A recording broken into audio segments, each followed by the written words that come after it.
La Bible en un an. Lecture du 5 février. Matthieu, chapitre 24, versets 1 à 28. Comme Jésus s'en allait au sortir du temple, ses disciples s'approchèrent pour lui en faire remarquer les constructions. Mais il leur dit : « Voyez-vous tout cela ? Je vous le dis en vérité, il ne restera pas ici pierre sur pierre qui ne soit renversée. » Il s'assit sur la montagne des Oliviers, et les disciples vinrent en particulier lui faire cette question : « Dis-nous quand cela arrivera-t-il ? Et quel sera le signe de ton avènement et de la fin du monde ?» Jésus leur répondit : « Prenez garde que personne ne vous séduise, car plusieurs viendront sous mon nom, disant : c'est moi qui suis le Christ, et ils séduiront beaucoup de gens. Vous entendrez parler de guerre et de bruit de guerre, gardez-vous d'être troublés, car il faut que ces choses arrivent, mais ce ne sera pas encore la fin. Une nation s'élèvera contre une nation, et un royaume contre un royaume, et il y aura en divers lieux des famines et des tremblements de terre. Tout cela ne sera que le commencement des douleurs. Alors, on vous livrera au tourment, et l'on vous fera mourir, et vous serez haïs de toutes les nations à cause de mon nom. Alors, aussi, plusieurs succomberont, et ils se trahiront, se haïront les uns les autres. Plusieurs faux prophètes s'élèveront, et ils séduiront beaucoup de gens. Et, parce que l'iniquité se sera accrue, la charité du plus grand nombre se refroidira.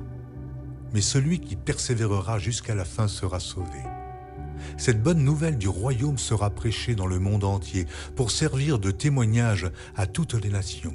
Alors viendra la fin. C'est pourquoi, lorsque vous verrez l'abomination de la désolation dont a parlé le prophète Daniel établie en lieu saint, que celui qui lit fasse attention. Alors que ceux qui seront en Judée fuient dans les montagnes, que celui qui sera sur le toit ne descende pas pour prendre ce qui est dans sa maison, et que celui qui sera dans les champs ne retourne pas en arrière pour prendre son manteau. Malheur aux femmes qui seront enceintes, et à celles qui allaiteront en ces jours-là. Priez pour que votre fuite n'arrive pas en hiver, ni un jour de Shabbat, car alors la détresse sera si grande qu'il n'y en a point eu de pareil depuis le commencement du monde jusqu'à présent, et qu'il n'y en aura jamais. Et si ces jours n'étaient abrégés, personne ne serait sauvé. Mais à cause des élus, ces jours seront abrégés. Si quelqu'un vous dit alors : le Christ est ici, ou il est là, ne le croyez pas. Car il s'élèvera de faux Christ et de faux prophètes. Ils feront de grands prodiges et des miracles, au point de séduire, s'il était possible, même les élus. Voici, je vous l'ai annoncé d'avance. Si donc on vous dit : voici, il est dans le désert, n'y allez pas. Voici, il est dans les champs, ne le croyez pas. Car comme l'éclair part de l'Orient et se montre jusqu'en Occident, ainsi sera l'avènement du Fils de l'homme. En quelque lieu que soit le cadavre, là s'assembleront les aigles. Exode, chapitre 21, versets 22 à 36. Lorsque des hommes se querelleront, heurteront une femme enceinte et la feront accoucher sans autre accident, ils seront punis d'une amende imposée par le mari de la femme. On la paiera sur l'avis d'arbitre. Mais s'il y a un accident, tu donneras vie pour vie, œil pour œil, dent pour dent, main pour main, pied pour pied, brûlure pour brûlure, blessure pour blessure, meurtrissure pour meurtrissure. Lorsqu'un homme frappera l'œil de son esclave, homme ou femme, et lui fera perdre l'œil, il le renverra libre pour prix de son œil. Et s'il fait tomber une dent à son esclave, homme ou femme, il le renverra libre pour prix de sa dent. Lorsqu'un bœuf donnera un coup de corne à un homme ou une femme qui en meurt, le bœuf sera lapidé, sa viande ne sera pas mangée et le propriétaire du bœuf sera acquitté. Mais si le bœuf était auparavant sujet à donner des coups de corne, et qu'on en ait averti le propriétaire sans qu'il le surveille, le bœuf sera lapidé dans le cas où il ferait mourir un homme ou une femme, et son propriétaire aussi sera puni de mort. Si on impose au propriétaire une indemnité pour rançon de sa vie, il donnera tout ce qui lui sera imposé. Si le bœuf frappe un fils ou une fille, l'on agira à son égard selon ce principe. Si le bœuf frappe un esclave, homme ou femme, on donnera 30 cycles d'argent au maître de l'esclave, et le bœuf sera lapidé. Lorsqu'un homme laissera ouverte une citerne, ou lorsqu'un homme creusera une citerne sans la couvrir, s'il y tombe un bœuf ou un âne, le propriétaire de la citerne donnera une compensation en argent au propriétaire de l'animal, et aura pour lui l'animal mort.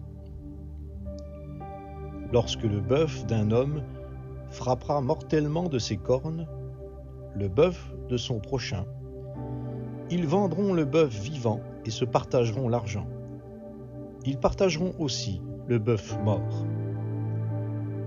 Mais s'il est reconnu que le bœuf était auparavant sujet à donner des coups de corne sans que son propriétaire l'ait surveillé, ce propriétaire donnera en compensation bœuf pour bœuf et aura pour lui le bœuf mort.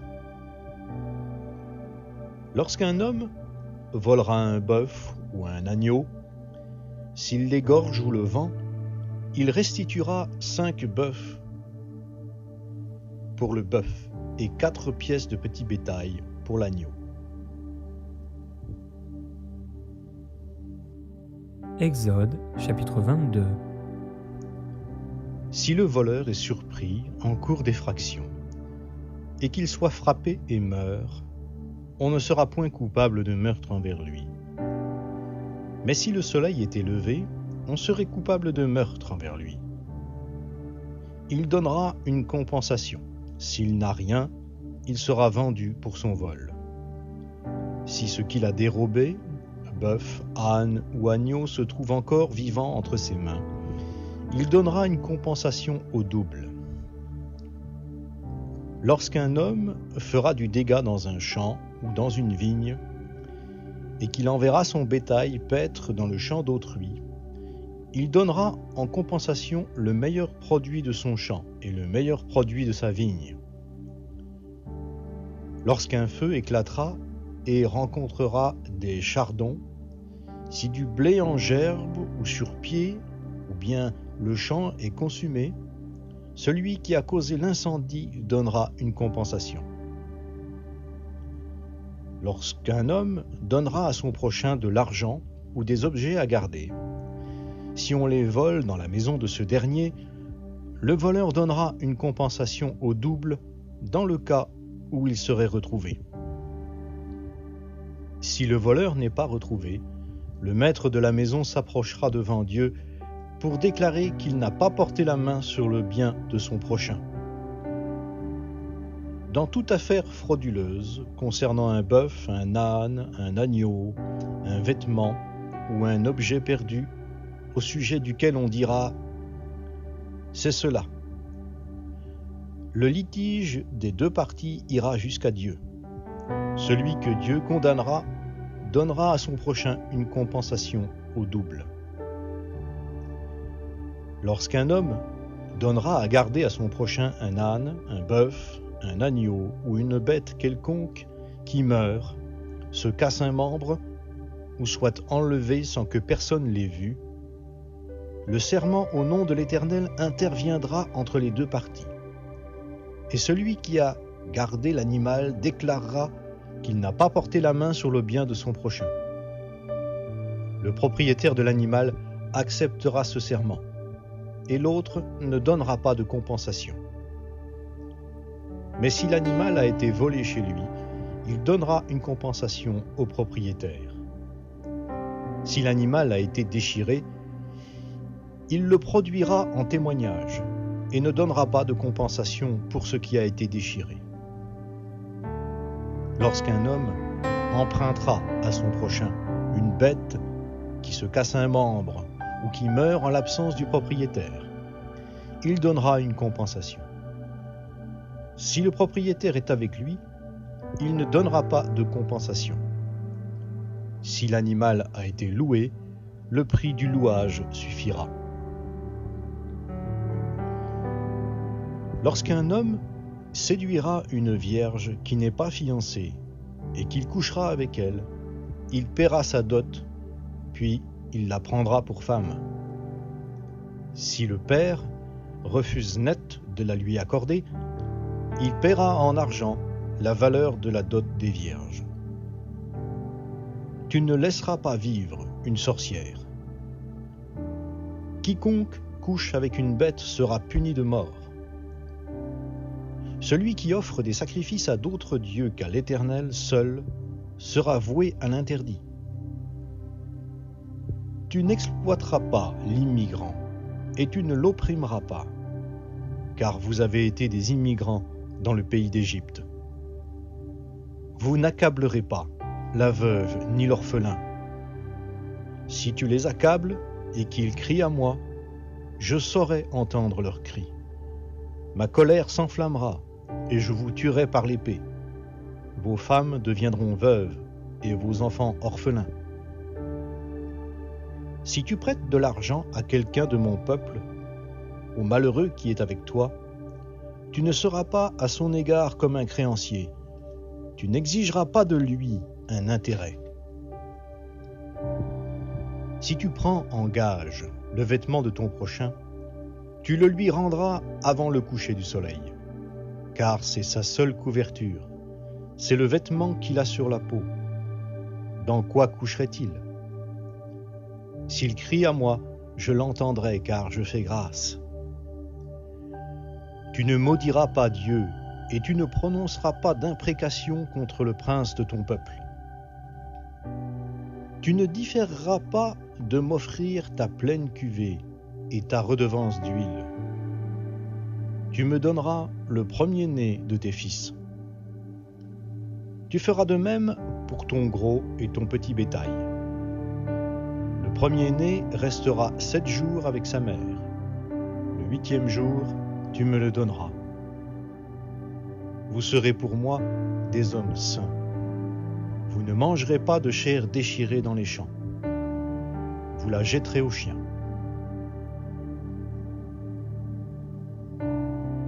Exode, chapitre 23, versets 1 à 13.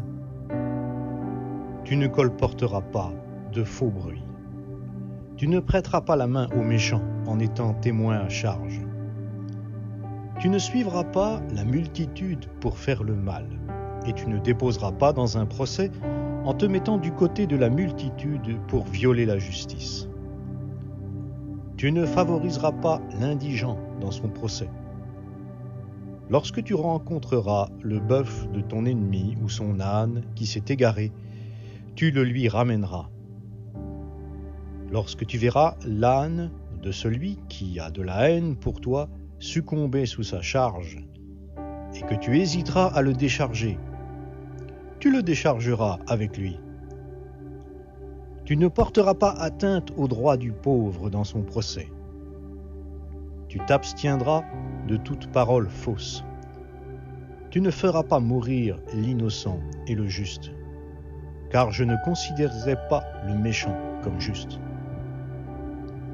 Tu ne recevras pas de présents, car les présents aveuglent les clairvoyants et pervertissent les paroles des justes. Tu n'opprimeras pas l'immigrant. Vous savez ce qu'éprouve l'immigrant, car vous avez été des immigrants dans le pays d'Égypte. Pendant 6 années, tu ensemenceras ta terre, et tu en recueilleras le produit. Mais la 7e, tu lui donneras du répit, et tu l'abandonneras à elle-même. Les pauvres de ton peuple mangeront, et les animaux de la campagne mangeront ce qui restera. Tu feras de même pour ta vigne et pour ton olivier. Pendant 6 jours, tu feras ton ouvrage, mais le 7e jour, tu respecteras le Shabbat, afin que ton bœuf et ton âne aient du repos, afin que le fils de ta servante et l'immigrant puissent souffler. Vous prendrez garde à tout ce que je vous ai dit, et vous ne rappellerez pas le souvenir du nom d'autres dieux, qu'on ne l'entende pas sortir de ta bouche. Psaume chapitre 29. Fils de Dieu, rendez à l'Éternel gloire et honneur. Rendez à l'Éternel gloire pour son nom. Prosternez-vous devant l'Éternel avec des ornements sacrés. La voix de l'Éternel retentit sur les eaux. Le Dieu de gloire fait gronder le tonnerre. L'Éternel est sur les grandes eaux. La voix de l'Éternel est puissante. La voix de l'Éternel est majestueuse. La voix de l'Éternel brise les cèdres. L'Éternel brise les cèdres du Liban. Il les fait bondir comme des veaux, et le Liban et le Sirion comme de jeunes buffles. La voix de l'Éternel fait jaillir des flammes de feu. La voix de l'Éternel fait trembler le désert. L'Éternel fait trembler le désert de Kadès. La voix de l'Éternel fait enfanter les biches, et elle dépouille les forêts. Dans son palais tous s'écrient « Gloire ». L'Éternel était sur son trône lors du déluge. L'Éternel sur son trône règne éternellement. L'Éternel donne la force à son peuple. L'Éternel bénit son peuple et le rend heureux.